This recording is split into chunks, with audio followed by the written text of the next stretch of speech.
This is a story about lines. It's about red lines, the ones that we're told not to cross.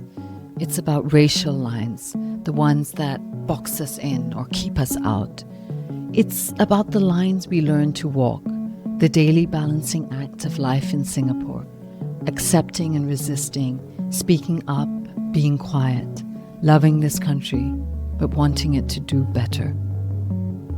Welcome to The Brown Box.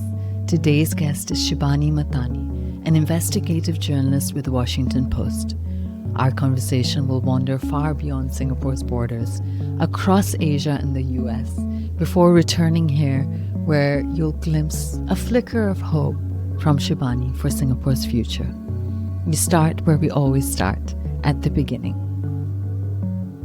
I think it's also rare to grow up with your parents talking about politics quite so much. At least for most of my friends growing up, it just wasn't really a discussion point, a thing that was brought up at the dinner table.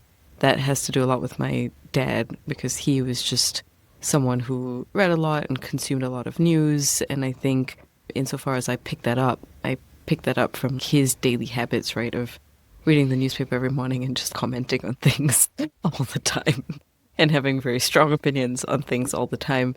And I think it was quite rare for that generation to be very critical of the government and very critical of the PAP, because that was the generation, my parents are in their 60s and 70s, but that was the generation that really benefited the most, right, from Singapore's dramatic upward trajectory in that era. But I think my dad was always very questioning of it. He was extremely well read and well informed on what happened to the communist people who were communist sympathizers and what Lee Kuan Yew did to squash the communist threat and stuff. So yeah, those were very active discussions when I was growing up, and I spent a lot of time with my dad, who would talk to me a lot about those issues. And how would this play out? Paint a picture for me. Mostly it's my dad ranting about something and my mom just being, we have to be grateful, we have to realize that we're really fortunate to have all of this in Singapore and so on. But I think having those two different perspectives as a young person, it makes you curious, right? It makes you want to figure it out for yourself, and it makes you want to see where the sort of truth is between those two sort of polar opposites. But I would say that I think the one thing that my parents agree on, and I think a lot of people within our community agree on, is that it is very difficult growing up here as a minority. Nobody challenged that. I think it was clear to all of us that there were certain challenges that would always come with being a minority. When did you, as a child, first feel that? You mean the race stuff in particular? I can cite countless examples, but I think when you're a child growing up, you always notice differences with yourself compared to others around you. I have a very distinct memory, actually, when I was in primary school. I can't remember, maybe I was like 6 or 7. When we take exams, we sit in rows, and I was at the back, and single seats, and I was at the back because of the way the names were and the alphabets were, whatever. And I just remember looking around and thinking, wow, like, everyone's hair is straight. Mine is not. I just, I couldn't focus on the rest of the test because I just kept looking at everybody's jet black, straight hair. Growing up, I think my hair was a big point of insecurity or contention for me. I just hated having curly hair, and I remember just doing everything I could to straighten it. And I did like horrible bonding treatments that were terrible, and it was clearly from a desire, right, to fit in. I think that was probably that first realization of, okay, I feel different and I want to fit in and I want to feel like everyone else, right? I think every guest who's sat there has said the same thing about hair.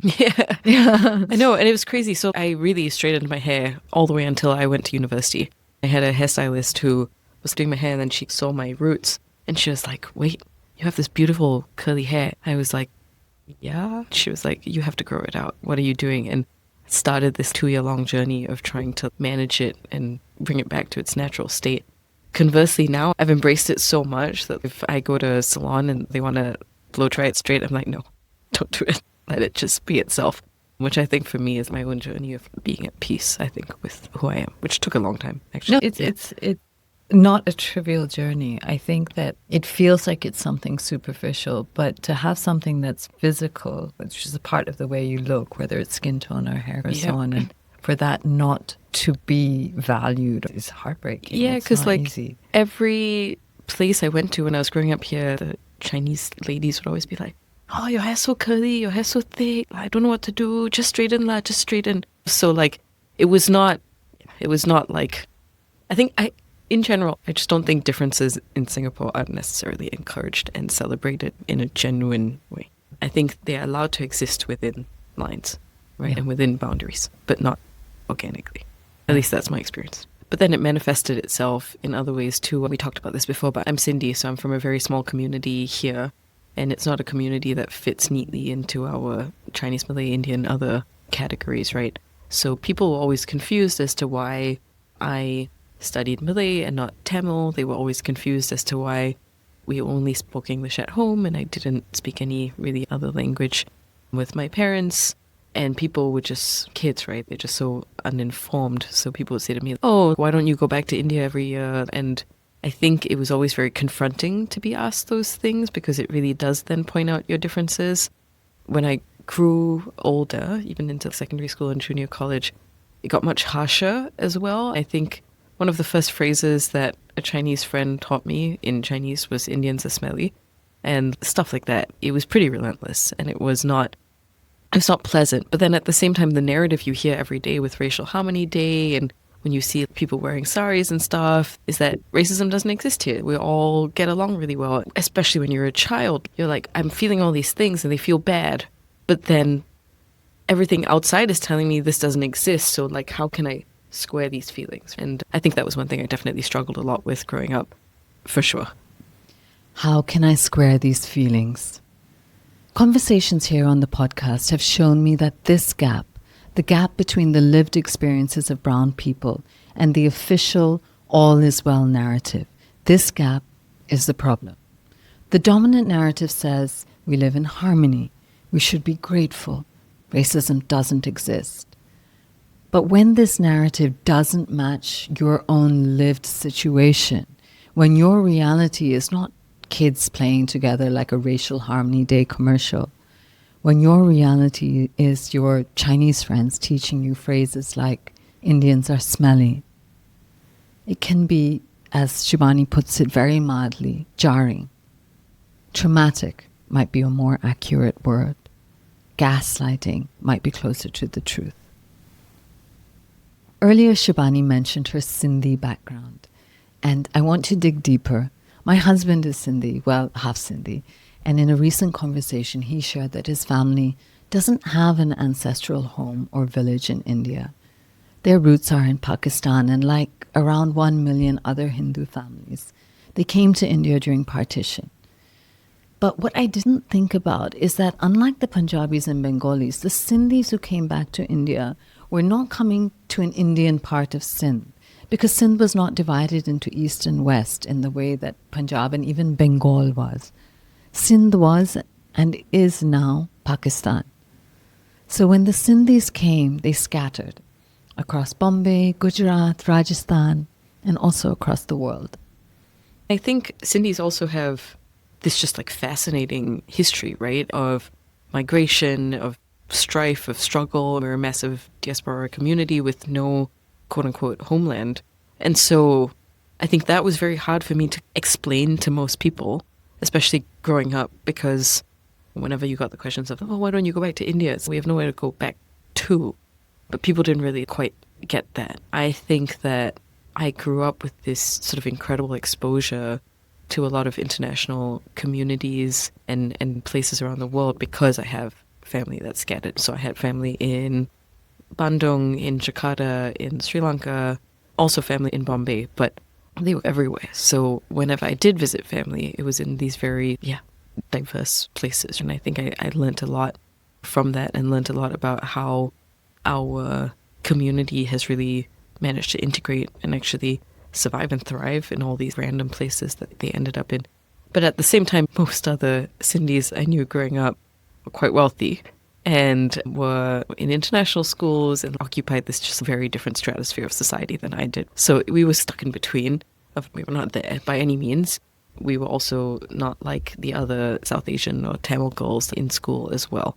So I think I had to be quite intentional about finding people who aligned with me and thought the same way I did, which was not always easy, definitely a journey. You had to find people who were curious about the world and the same things, and rather than going into these natural groupings through girls going to Tamil class in the middle of their school day, which happened to be the natural way people group themselves. I think growing up Sindhi was just such an interesting experience to reflect on because, yeah, we're a tiny community, but we really have punched above our weight in so many different fields in Singapore. And I think when I grew up, there was a very gossipy and insular nature of the community that I found very off-putting and tried to distance myself from. But now that I'm older, I can really appreciate how growing up within that community has given me exposure to a lot of things I wouldn't have had otherwise. I mean, I went to Sri Lanka for the first time in 2001 to visit relatives when things were still pretty dicey with the Tamil Tigers, and there was still so much security and fencing around everything. And that was the first year they put up Christmas lights pretty tentatively because they were worried it would get bombed or attacked or whatever. To have that kind of experience when you're 11, 12 and have only experienced Singapore and only lived in Singapore, I think that gives you a very different perspective. It's that exposure really that has led me to doing what I do now, that sort of realization that there's a whole world out of here and it's not that scary to go explore it. It's not that scary to talk to people and find out more about the rest of the world, which I think when you grow up in a very safe and stable place, sometimes you get so afraid of what else is out there. A family that discussed politics, a family that accepted opposing views, an extended family that lived in different parts of the world, worlds that were so different from safe, clean Singapore, like Sri Lanka, with its bomb threats, but also its Christmas lights. You can kind of see the seeds of a career in journalism beginning to grow, although according to Shibani, the beginning was far from dramatic. It started out very simple. I like to read, I like to write, I like to talk to people, and I like to travel. Let's be a journalist. It was this very simplistic view of it, and this was probably when I was younger, so 10, 11, whatever. But I think as I then went to places like Sri Lanka, as I got really into sort of Cold War history and like the Vietnam War, I used to have a lot of those conversations with my dad. I had an amazing history teacher who was super influential in helping me just be really curious about the past and about the world. Then obviously 9/11 happened, right? Which was this really defining thing, I think, even for a young woman from Singapore, young girl from Singapore. It was pretty earth-shattering. I do remember the first assembly we had that day and all our lessons. And I was studying Malay then too, so there was a whole discussion around Islam and what's permitted in Islam and what's not permitted in Islam and all of that. I really then grew into the sense of wanting to understand more about the world and wanting to question more and ask more. It came from this desire to just keep asking questions, right? And to keep challenging notions. I don't know exactly how I stubbornly settled on it, but once I decided, there was nothing else I would do, really. You can ask anyone. They were like, yep, Shibani wanted to be a journalist. I was so stubbornly fixated on it that for me, I decided that there would really be no other path. And so I angled then my whole education, extracurriculars, everything I did to that sort of eventual goal. It was definitely encouraged, but particularly when I got to junior college, I was very lucky because I was in a humanities-specific program when I was in junior college, and it was a true breath of fresh air. I mean, it was a program that really allowed you to imagine what you could be, and without no holds barred kind of thing. I credit that a lot for steering me in this direction and encouraging me. So what did you study? At the time, obviously this is quite different now. After your O-levels, right, you apply for junior college through those grades, and I used those grades to apply for the humanities scholarship. You study the same thing that people studying the arts do, right? So literature, English and so on, but at a slightly higher level. Our teachers were British, or at least half of them were British. They exposed us to so much. We went on like theatre trips, and we went to model UN overseas and that kind of stuff. Also, the alumni of that program includes people like Alfian Saad, and we would read his like essays and we would read his writings. And I think through that, we realized, wow, there's like a world out there that doesn't just involve us being doctors and lawyers. We used to sit and analyze the Straits Times and their coverage of politics and their coverage of elections and their coverage of the ruling party versus the opposition and so on. We used to really like dissect stuff like that. I don't think you would get that in many classrooms in Singapore necessarily. So I feel very grateful for that experience. You also did an internship in the Straits Times. Was that I did. Around this time? That was right before I went to university. And it was a really interesting experience, but I think it was like the first time that I also realized that maybe I always realized it theoretically, but not through experience. But there were going to be limits on what you could write within local publications here. And without going into sort of too much detail, I think there were issues, and this was a while ago, so things I think have gotten slightly better since then on certain topics, particularly on LGBT issues, especially since we dropped 3778. But there were themes and topics that were not really stuff that we were encouraged to do. And my personal experience aside, even speaking to others who have worked at the Straits Times and worked at Bao, which is obviously the piece that I worked on a few years back, even when it comes to foreign coverage and even when it comes to things outside of Singapore, I think there's still a sense that there needs to be a broad alignment with the messaging of the state, and there can't be huge amounts of deviation, and that there will be conversations around that should it get to a level where it piques the interest of someone. And I think this anyway is pretty well documented, but yeah, and I definitely experienced that too. And I think the word that you used, or I don't know if the government used, is that journalism is civic duty.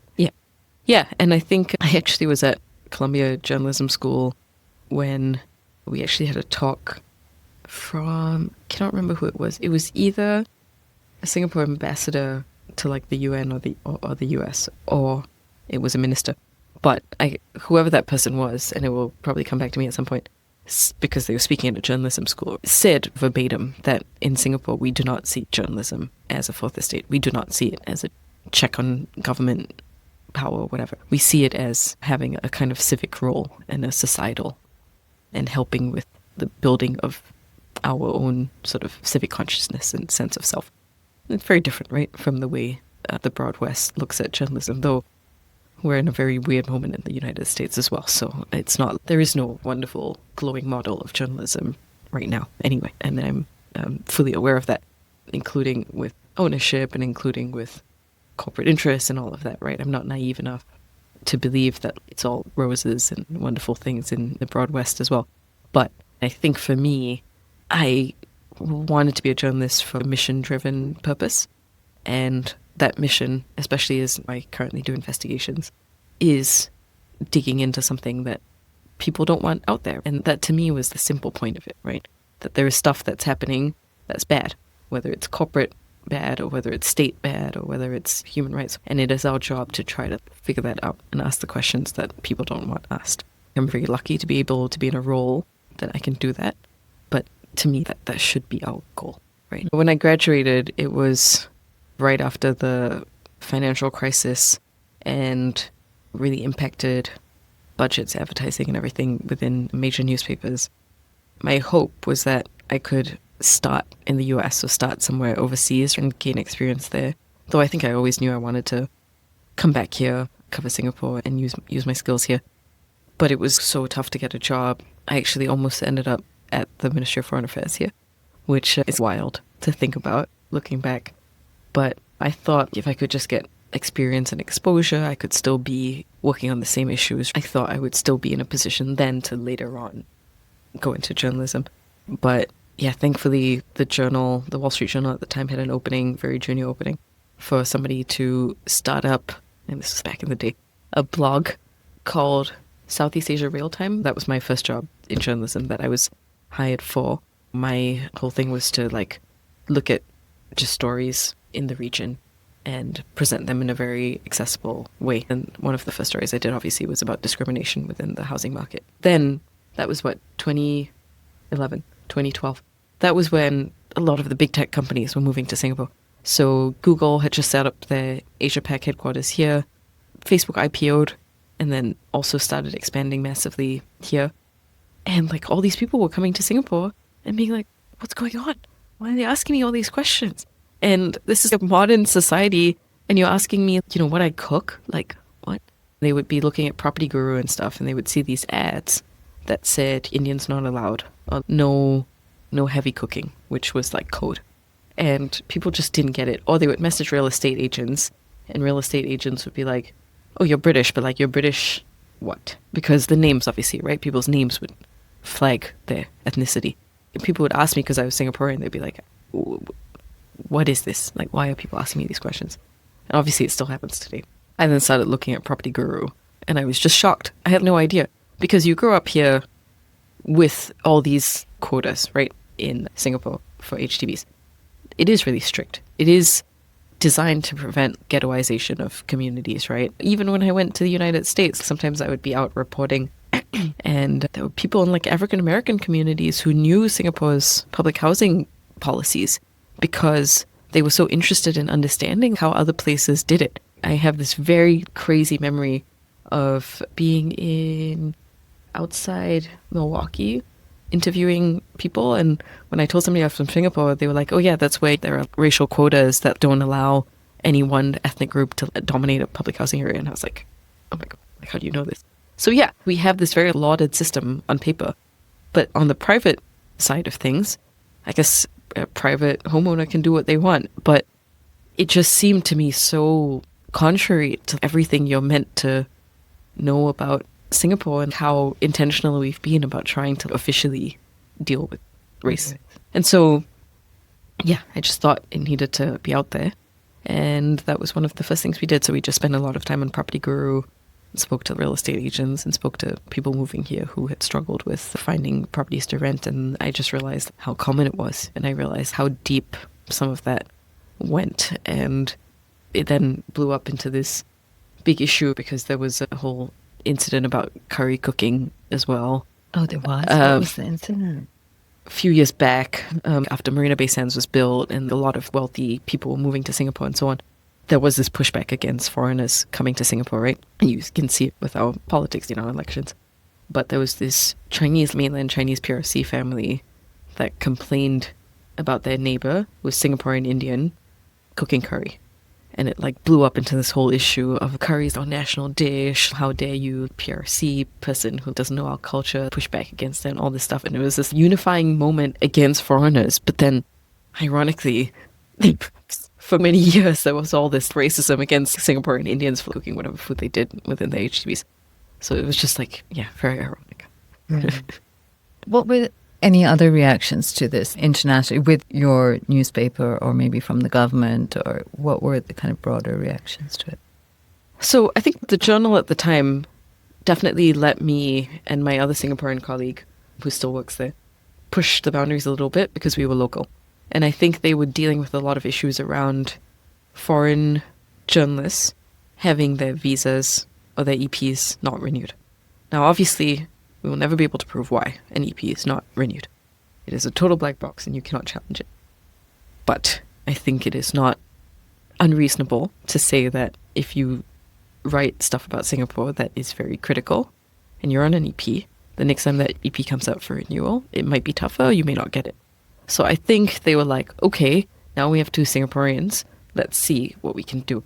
And I was very grateful for that. It allowed us to do really good work, and including on politics and including quoting people who you would not see quoted in the mainstream media. I did write about 377A and Pink Dot pretty regularly as well for the journal. At the time, we did cover Singapore's politics with a very critical lens, and I think that was good. So internally, there was never any sort of pushback, which was really nice. And I think they trusted us as Singaporeans to know how to maneuver and navigate. We're just very clear. We have no surprises journalism, right? We tell every authority that is going to be named in the story what we're working on. There has never been anything I've written that the government was not fully aware of before it was published, ever, and had not had full ability to respond to. That's our practice, so that's fine. Externally, and this is one of my favorite lines here, whenever you do call people within the government for responses and comments on these types of stories that are sensitive, they'll always just be like, what's your agenda? What are you trying to do? What's your agenda? I have no agenda. I'm just trying to do my job. And that it's always this sense of, you must be up to something. What are you up to? And there's always this like frustration of, don't you get it? Don't you get, like, this is not how you do things. And this is not what you're meant to be doing. Yeah, I actually had somebody in government who is no longer in government, who shall remain unnamed, who, when I was working on one story, he was like, you've been working as a journalist in all these different countries, but don't forget, things work a certain way in Singapore, and you're Singaporean, you should understand that. In my opinion, allowing challenges to the system or allowing probes will just make it better. It'll just make it more resilient. It'll make it more equitable for citizens. Aren't we all working towards the same broader goal here? At least that's how I've approached my report, I guess. I'm used to the chaotic journalism of India, where taking swipes at everything and everyone is just part of the norm. So when I first heard the phrase journalism as a civic duty, I was a bit surprised. Journalism in its purest form is about the truth.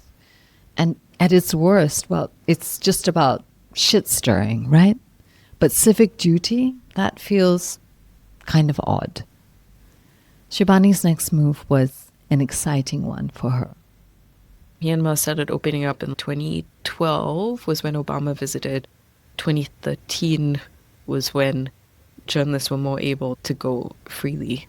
And what an opportunity, right, to see the country that was under military rule tentatively try to open up to the rest of the world. And yeah, I basically jumped at the chance. Please send me. And it was truly one of the best experiences and best decisions of my life. Also made me realize that the race issue is something that's really, truly global, right? That was a place that I experienced some of the worst racism in my life, because that was when there was a lot of conflict between Buddhists and Muslims in Myanmar, and South Asians broadly. Burmese South Asians are Muslim, so people would assume I was Muslim, and I had a dramatically different reporting and living experience than a lot of my white expat friends there who were just, this is the best place and people are so nice and wonderful. And I was like, yeah, yes, but also no, if you look a certain way. In any case, there were certain things that I started to actually appreciate a lot more about Singapore too, right? Which is that at least if we have racism and stuff here, often it comes from a lack of understanding, I would say, and ignorance. And so if you try to have a conversation with people, for example, I mentioned just now that my friends used to teach me phrases like Indians are smelly and stuff. Fast forward many years on, I think a lot of those same people, yeah, we were really cruel and we shouldn't have done that. And now we realize that's not good and that's not cool. I think there's been a huge rise in awareness in Singapore on these issues. A lot of other countries, however, have fallen in the opposite direction. I think conversations like this, people speaking out, the work that Sindhu has been doing and Pooja and everyone else that you've had on your show. Nuanced conversation. Exactly. Right? Have allowed us to really grapple with this stuff. In places like Myanmar, it was just impossible. That was fascinating, but also challenging. I think I really could see a society from ground up being exposed to the internet and what that meant. Because when I first moved to Myanmar in 2013, a SIM card cost $150. It was wild. Nobody was online. Nobody was even on the phone. Like, it was crazy. And then all of a sudden that sector liberalized and SIM cards were $150 and everybody was on Facebook and on the internet, and you could really see firsthand a society being destroyed by that, eaten alive by that, the hate and the misinformation and all that stuff, right? And so that I was at the forefront of covering a lot of that and the early Facebook and social media lack of response to all of those issues. So I was there through 2015, obviously a lot of optimism around the election. Then I made the decision to move to the US because I really wanted to equalize myself. So I was hired in Singapore as a local staff, right? So very different pay scale and benefit scale compared to my foreign colleagues. So we'd be doing the same job, but they would have perks and benefits I didn't have. My pay grade was also much lower than them because I was hired as a local, which makes no sense because I have the same degree, university degrees as them and the same skill set and as you them. have more to lose. That too. But so that was always kind of frustrating to me. And so I thought, okay, let me spend a few years in the US and then try to equalize my pay package and my skill set so that I will not forever be pigeonholed as the Southeast Asia person. I think it was a really good decision on a few levels, and I think it really hardened me. Reporting in the US is very difficult. It's very scary. It's very scary when you're with a source who literally is carrying a gun, right? Because they're allowed to. And that was a whole new level of crazy. People are polite in Asia, right? Even if they're racist or whatever. They are polite about the way they do it. Whereas in the US, it's very different. I had to steel myself against that in a lot of situations. But yeah, it was really interesting times. I moved right before Trump was elected for the first time in 2016. I spent a lot of time covering gun violence, a lot of time covering African American communities and understanding why certain communities were just not able to have safety, right? And not able to get rid of issues with gangs and violence and poverty and so on. I was in Chicago, which is a really interesting place to observe all that stuff. But I also learnt a lot, and I learnt a lot about what you could do with data. I learnt a lot about what you could do with different investigative techniques, right? Because you have a lot more open sources in the US and corporate records and all that stuff. And I thought that was just an incredible learning experience. But I knew I always wanted to come back to this part of the world. And so the Washington Post reopened their Southeast Asia bureau, and I applied for that job and got it. The goal of the Post at the time was that Hong Kong would be developed as a hub for reporting, so there would grow and be other reporters there. But the idea was that Hong Kong would be not really a story, it would be the thing at the back of my mind. And at the time, it was much easier to get a visa and much easier to register a new entity in Hong Kong than it was in Singapore. Then everything changed in 2019, and that story just became consuming, right? It consumed the city, it consumed journalists, it consumed my life. My partner's also a journalist, so it consumed our family in a big way as well. I think even when we moved, there was a sense that stuff was simmering and that people were very dissatisfied with the way the umbrella movement ended and the crackdown on the leaders of that and so on and so forth. From that perspective, whenever I spoke to people, it was this mythical thing, right? Like umbrella. They talked about it and they kind of longed for it again, right? And I think so much of that is because young people in Hong Kong found their communities through protests, and they found their communities through the streets, and they found themselves in those moments, right? And in that context. It was so defining for that generation that it felt impossible that it wouldn't revive. And then when this extradition bill was pushed forth, you just saw the numbers getting bigger and crazier. The difference was that the business community was also very against it. So then you felt, okay, this is a very all of society thing. And when you have the elites and the businesses also oppose it, then everything off the back of that feels empowered, right? So the young people and the teachers and the lawyers started organizing as well, because it was, okay, if even elite people are talking about this, Hong Kong has a very active democratic culture, had a very active democratic culture. It just continued building, and momentum continued building and building from there. But I think what was obviously different was just the scale and the endurance of it, which I don't think I or really anybody could have predicted, because every weekend we'd be like, okay, surely this is going to die down now, and then it would just get bigger. And then the next weekend we'd go out and be like, maybe not that many people will come out, and then it was another hundreds of thousands on the streets again. I think it was that momentum that made it feel very different.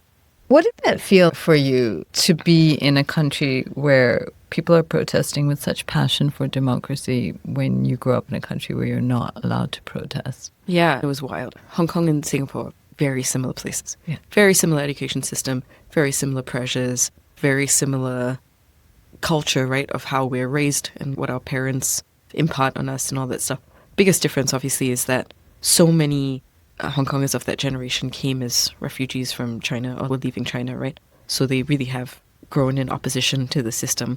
When I think more about it, they were never allowed to exist in the way they wanted to. Hong Kong went from being British to Chinese with no participation from the people. So they were just told, you're someone else's now.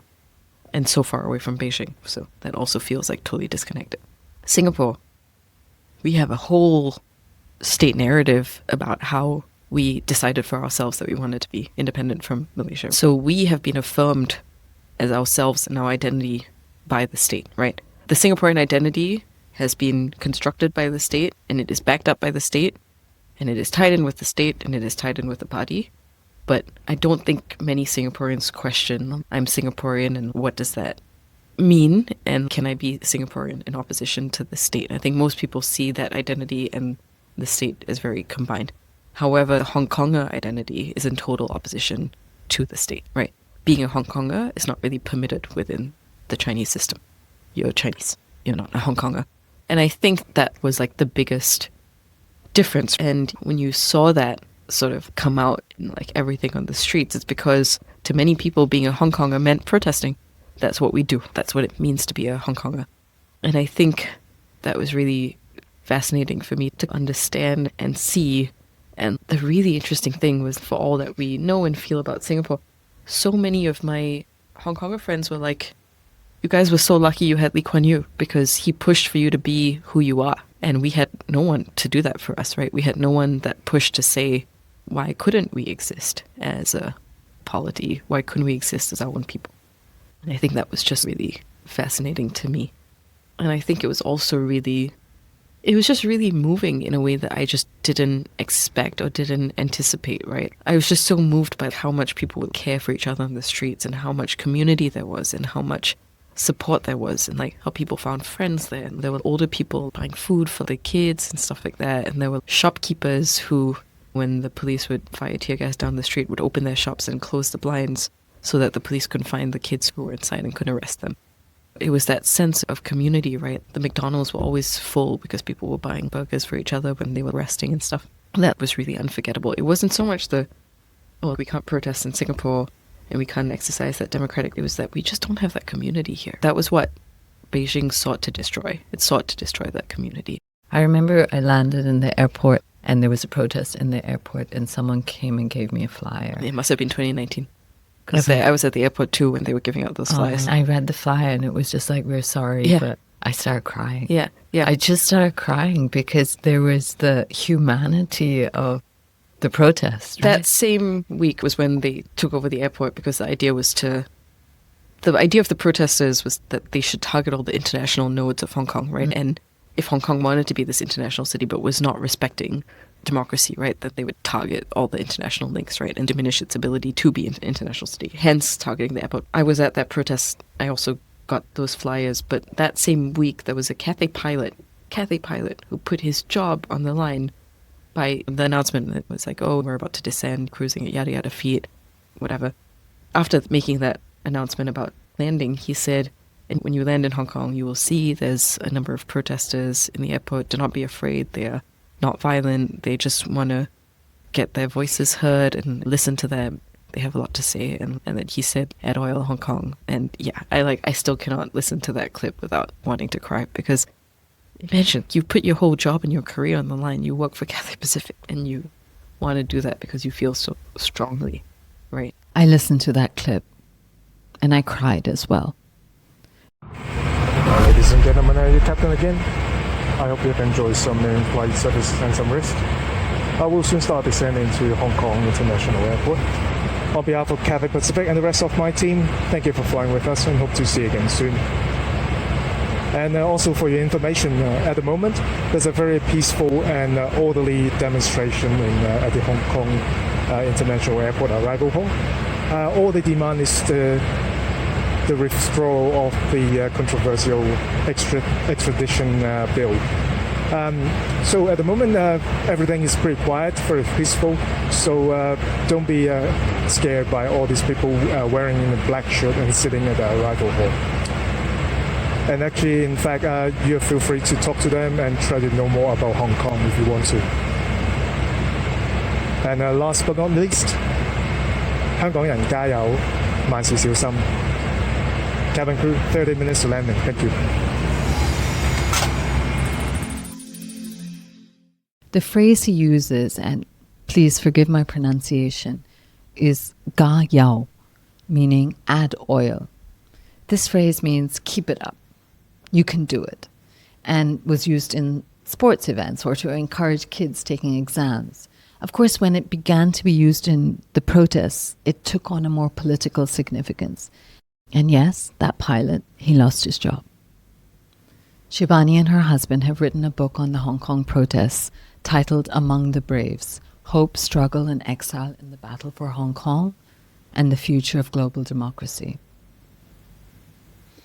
I want to ask her about the last part, the future of global democracy, because this movement was felt not just in Hong Kong, but around the world. And in many ways, the tactics and the courage of these Hong Konger protesters has now become a playbook for protests around the world. I mean, they call it the Silicon Valley of protests, right? The decentralization and some of the tactics that were used and knowing what gear to have and using various apps and stuff, a lot of that was brainchild of Hong Kong in 2019 for sure. And I think that has continued all around the world, not just in Southeast Asia, but also in Belarus and Iran. And I still see the same flyers that I saw in Hong Kong popping up in those types of protests around the world. It's really fascinating. Very sad, obviously, because that's totally been stamped out in Hong Kong as well. There were then protests in Thailand, there were protests in Indonesia, and there was a huge amount of solidarity, right? They called it the Milk Tea Alliance, all the countries that have milk tea. Young people in this part of the world looking to Hong Kong as a model, right? But I think because it was crushed so definitively, and since then, it's 6 years now, every country has moved to a more authoritarian impulse, right? All over our region. It's just become so much harder to imagine that happening again in the way it did. in those years, right? Where first you had Hong Kong, and then you had Thailand, and then you had Indonesia, right? And obviously Myanmar because the coup happened, but everything has been so crushed. And I think COVID made it much easier to implement that playbook because people were afraid and obviously of gathering for obvious reasons and so on. And I think the lasting impact of COVID and how it's really helped just strengthen the state cannot be discounted. I know we've wandered to Myanmar and Hong Kong in what is essentially a Singapore podcast, but there's a point to it all. Because through Shibani's lived experience, her views of Singapore changed. And I have to admit that through listening to her story, mine have shifted too. Maybe Singapore is not so bad after all. I think in many ways, without sounding like an ad, I have come back from all these places being extremely grateful for a lot of things that I have grown up with and a lot of things about Singapore.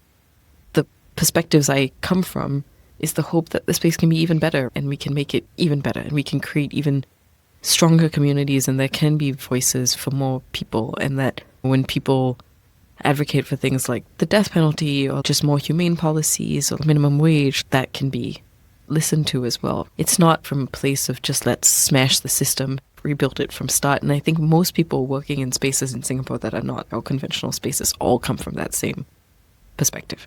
Would you go as far as to say that you think that radical change can happen in Singapore without the power to protest, without that tool?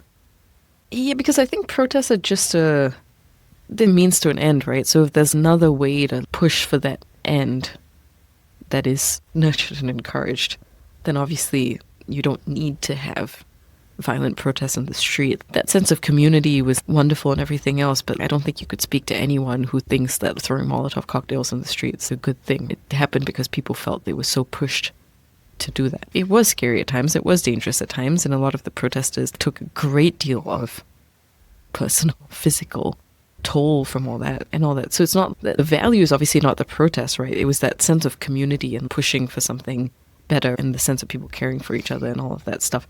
I don't know how we can or will have that in Singapore, but in terms of pushing for change, I think there are people trying so hard every day to do that. It's just how much the state wants to engage. You saw that obviously with the stuff around Gaza, right? It's like when people are so emotional and they feel like there's no other way, that's when they're like, I need to do something. And if it just means marching to the Istana or something, I'm going to do it. And I think it comes from a place of just total helplessness, right? That every avenue else has been shut, right? The same way those two sisters confronted Minister Shanmugam at the thing, right? When you feel like this thing is just weighing on you so much and it hurts you every day to look at it and you want your state to do more, that's when you start confronting. And I guess if we had more avenues that people felt like they could voice the things that are affecting them and hurting them and upsetting them so deeply, then, then maybe people wouldn't have to do that. So we've spoken a lot about the Chinese influence in Hong Kong. Talk to me about the article you wrote about Chinese influence in Singapore. Yeah, so that also came from my experience. So obviously when I was in Hong Kong, I would come back to Singapore. In 2019, I think I visited once in November. And when we would tell people we were coming back from Hong Kong, people would be like, wow, it's so crazy, right? It's so bad. These protests are so out of control and they're so violent, all this stuff. Which, was true in bits, but I was, what are you consuming? What are you reading? What are you watching? It's part of my job, right? To just ask people things all the time and try to probe and push back. So I was like, yeah, definitely violence, but also a lot of making way for ambulances to pass through and all this stuff. So what are you consuming? And I realized it was a lot of our Chinese media that was mirroring exactly state narratives from China. So it was always on my mind. But also, back to growing up, 90% of my friends in Singapore are Chinese, which is also why I think I grew up feeling very out of place and all this stuff. But they have always been my sort of bellwether of where things are going. And these are people, I went to elite schools, right? They're very westernized Chinese Singaporeans, English is spoken at home and so on and so forth. But I was really surprised to hear that a lot of my friends' parents were starting to be super pro-China and super pro-Xi Jinping. And so I was polling my friends and I was, by any chance, if your parents started being really anti-US and really pro-China recently? And if so, what are they reading? And so all of them wrote me back saying, yeah, my parents used to be not very concerned about this stuff. And all of a sudden, they think Xi Jinping's the best and they think China is the way we should hedge all our bets, and this is a moment for Chinese revival, and so on and so forth. That this is our moment, right? As Chinese people, as Chinese Singaporeans. It's so interesting, right? Because I think a lot of that comes back to the way we talk or don't talk about race here, and don't talk about privilege here, and don't talk about what it means to be the majority and what our obligations are, or what the majority's obligations are to the rest of society. So anyway, I just thought that was very interesting. And I know from all my work and my research that the Chinese diaspora, so Chinese Southeast Asians, Chinese in Thailand, Philippines, whatever, are considered a vector of influence for Beijing, right? When Xi talks about the revival of the great Chinese nation and stuff, he means all ethnic Chinese, not just the PRC passport holders, right? And they are considered a force that can help China in its soft power and its hard power should anything happen with Taiwan, right? It's the idea that the Taiwanese are rogue, right? And you as a Chinese person should be supporting China, right? The PRC. So I really wanted to understand how that was playing out in Singapore. And Zhao Bao, to me, was interesting for a few reasons. Zhao Bao is obviously part of SPH. So it should be aligned with our state's messaging, right? Like the same as all our local newspapers here. I thought that the most interesting thing to do would be to analyze Zhao Bao, one, because we could, because they have actual stories, right? They're in print. What we did was take all these stories and we built a scraping tool, use it to check key phrases that came up in all the stories, right? So we could do that kind of forensically and we could analyze a big body of work from them. And secondly, I thought it would be really interesting because I know, and we all know, that SPH is meant to broadly align with how the state feels on certain issues. I'll give you a really good example, which is the Rohingya crisis. Singapore's position is not that we should be accepting refugees, but obviously Singapore's position is that it's bad and destabilizing for the region. So the people I know who have covered the Rohingya crisis, they can only take it so far. Whereas for us at the Post, right, or at the Journal, I was at the Journal at the time, we would really highlight the fact that countries were turning around these boats and people were dying at sea and all this stuff. That would be very hard to get through Straits Times editors. Obviously Singapore doesn't accept refugees. So that's just empirical. That's just true. There are certain things you can't deviate too far. And on certain issues, the South China Sea, where Singapore's position is really clear, there should be freedom of navigation in the South China Sea. There should not be claimants claiming territory or islands that are not theirs and so on and so forth. And this should be resolved through international law and our international statutes. When that is not reflected or the contrary is said within our state-backed or state-affiliated publications, I think that's when you realize, okay, this is really interesting. There's a divergence there. So that's what we were after.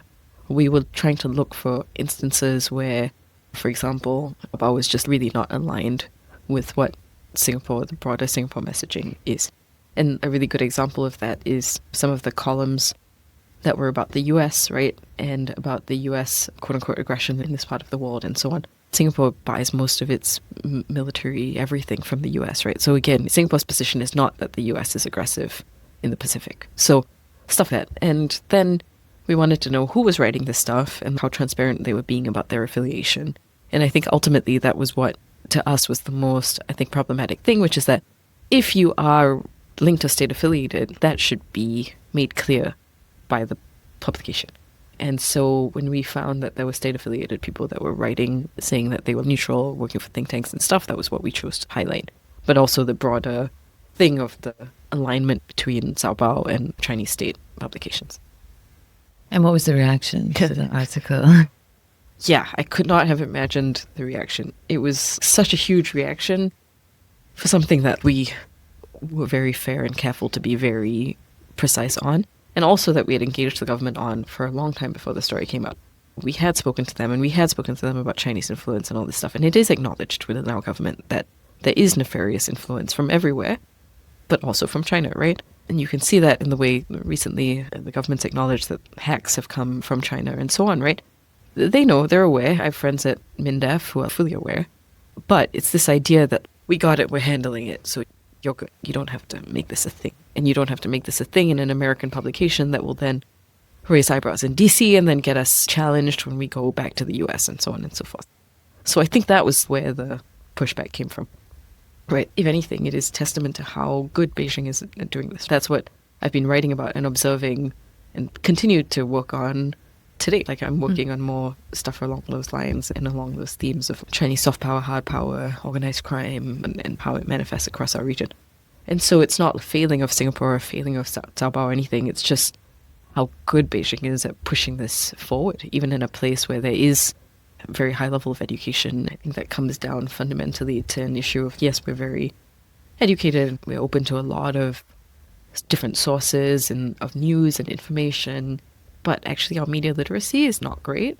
And in speaking to a lot of other countries and governments who have dealt with this kind of disinformation stuff, influence ops and all that, the key thing is media literacy, right? You need to know what you're reading and who's behind it and so on and so forth. But yeah, it's just something that I know from conversations of people who've spoken to the Singapore government, they're just very afraid to do, to have media literacy taught in schools and stuff. In the week after we recorded, the Singapore government refused entry to Hong Kong protest leader Nathan Law. Their reason, it didn't serve their national interest. Is this move connected to the Chinese influence Shibani wrote about? Maybe. Probably. I want to ask Shibani about another soft power used to shape and control the media and the people in the media. Just broadly, it's been difficult for me to get very smooth visa renewals for my husband here, and they have always been renewed eventually, but after just a lot of waiting and a lot of just us asking a lot of questions and getting very nervous. It definitely hasn't been as bad as what a lot of others have experienced. I know friends who've had their partners just totally been denied LTVPs even though they're married, and that should be the spousal visa. That's pretty standard. But yeah, when I think about our future here and stuff, the PR thing always comes to mind, right? If my family can't have PR, then I feel it would always be a little bit iffy in terms of our ability to stay here. So it's not a thing. You know what I mean? And I have had conversations with other expat journalists who have said to me, why would I write about the death penalty? I know I wouldn't get my EP or my PR. It's such an open secret. And people are avoiding these topics actively because they know it will compromise their ability to live and work in a place that is extremely good for kids, very safe, very stable, at a time where the world is honestly going to shit. Like, I don't blame them, but I think it does make people think twice about some of their decisions editorially, for sure. So it's effective. 100%. Oh, 100%. 100% it is effective, particularly once you have kids and realize how easy Singapore is compared to a lot of other places, which it is, and how affordable and so on and so forth. I really want to continue writing about Singapore, and I will, but I never want to make, and I don't think I will ever make that calculation based on visas and stuff, because I feel, and then this is not a holier than thou thing, it's just I really care about good journalism in this country. So it's, if I'm not doing it with the relative privilege of having a passport here, then what am I doing? Why am I doing this job? So as long as I can keep doing it, I will try. Shibani's commitment to reporting in the region, and especially about Singapore, is admirable. Yet this conversation at this moment in time reminds us that her journey, and the journey of all journalists, is only going to get harder in the years ahead. And much like the young protesters in Hong Kong and those who followed in other nations, she will be challenged in ways both soft and powerful. Shibani shows us that to do this work, to insist on truth, is to constantly navigate the lines others draw for you, to decide again and again which lines you will toe, which you will walk, and which lines you will cross. And there's a lesson in that for all of us truth seekers. As there is hope for all of us in Shibani's belief that Singapore can redraw its lines towards more transparency, towards something better. But this can't be her burden alone. So may we, the people of Singapore, the readers, the ones who benefit from her courage, keep insisting on the truth, looking for the truth and supporting the truth. Thank you for listening to Shibani's story. Do join us for our next episode of The Brown Box, where we chat with another inspiring brown woman from Singapore.